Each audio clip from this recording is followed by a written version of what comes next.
if you were coaching me, let's say, or God forbid. any entrepreneur, I'm not sure you're I'd love coachable, that. actually. I would love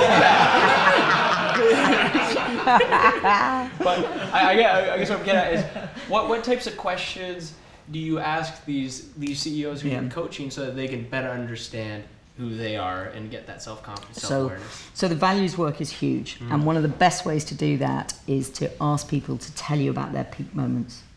What is a peak moment in your life, and get somebody to talk about it, because what happens is they get lost in the passion of the story.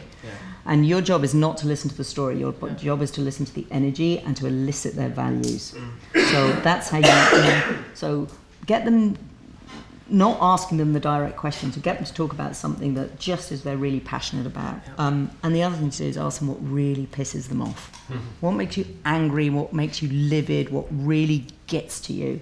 Because even though that in itself only, on the surface delivers lots of negativity, there'll be a value behind that. So if you get really livid about something to do with injustice, then clearly there's something around justice or fairness or something that is really vital to you.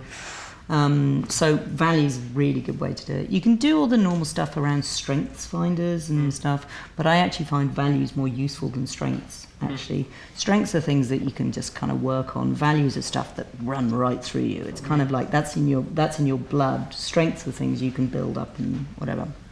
It's almost, I like to think of it as strengths are the things you can go to the gym and work on. Your values are your body shape. So that whole self-awareness. The other thing to do is understand what holds people back. So what holds you back?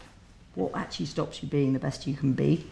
And normally there's a couple of things going on. Normally there's gremlins, which are the voices in our heads that tell us we're not good enough, we need to be better, we need to be doing stuff. So you can start to understand what are the some people, often people talk about imposter syndrome, whatever, but it's kind of what are those things that hold you back? And also what are your comfort zones? Because comfort zones are the things that keep you small, and we all have them, and it's the reason why people, don't leave the corporate world, because for some random reason they think it's security, and things like that. And those are, for me, 3 areas where you find a huge amount about what actually makes people tick.